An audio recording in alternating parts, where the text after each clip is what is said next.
Imam Syafi'i ini cerita nyata. Imam Syafi'i itu dulu ketika ngaji masih muda itu nggak suka sama guru yang kaya. Kebetulan dia punya guru miskin terus. Namanya Sufyan As-Tsauri, itu miskinnya Masya Allah. Sufyan bin Uyainah juga miskin. Jadi dia miskin, punya guru miskin terus. Sehingga idolanya ya sama guru-guru yang miskin. Suatu saat guru-guru ini menyarankan dia ngaji Imam Malik. Imam Malik itu kaya raya. Itu babutnya Imam Malik kalau diinjek itu mata kakinya tidak kelihatan saking halusnya. Kalah Indonesia lah kalah. Imam Malik tuh gaya.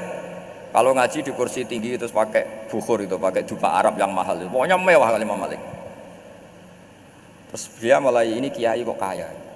Kemudian setelah beliau alim tanya, saya harus ngaji siapa setelah ilmu jenengan habis kira-kira gitu. Kata Imam Malik, sudah kamu tidak usah perlu ngaji saya, kamu sudah alim alama.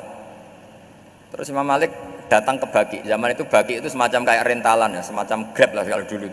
Mana kafilah yang mau ke Irak?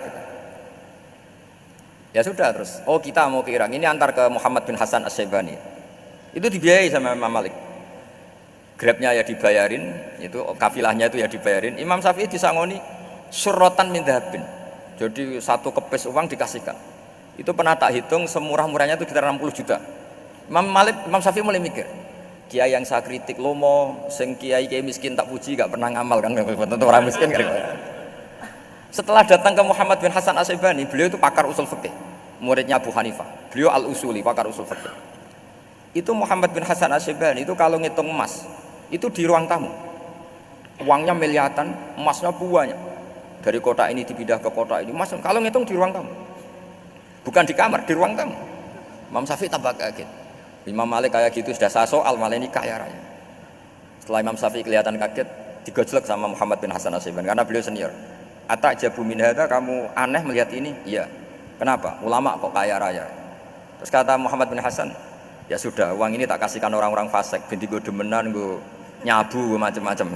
Oh jangan, nanti dipakai maksiat. Pun jenengan mawon sing suka. Semenjak itu Imam Syafi'i rubah mindset.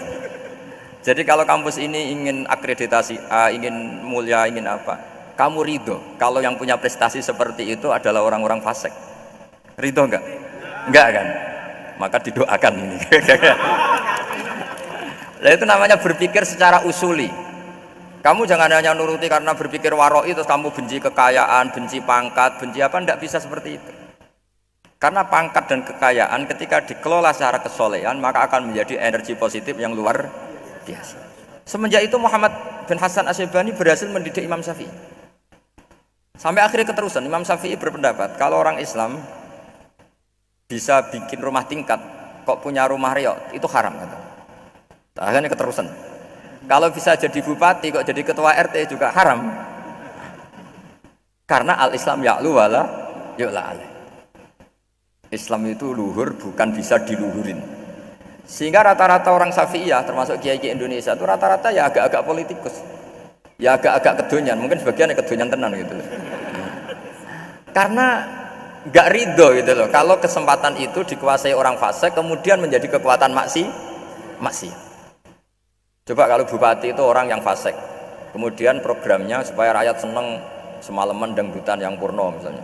Supaya rakyat seneng dibolehkan dugem, dibolehkan judi. Tapi kalau yang jabat orang soleh kan ada beberapa perda yang menolak penyakit apa? Masyarakat. Jadi kamu jangan melihat bahwa kepangkatan ini hanya sebagai alat korupsi, alat otoriter, enggak. Asal kena orang soleh, maka ini menjadi energi kesolehan atau energi positif. Sebab itu ketika Allah muji para nabi yang soleh, diantaranya disifati apa? Faqad ataina ala Ibrahim al-kitab wal hikmata, terus ayat wa atainahum mulkan azim. Dan Nabi Ibrahim dan keluarganya tak kasih kerajaan yang besar.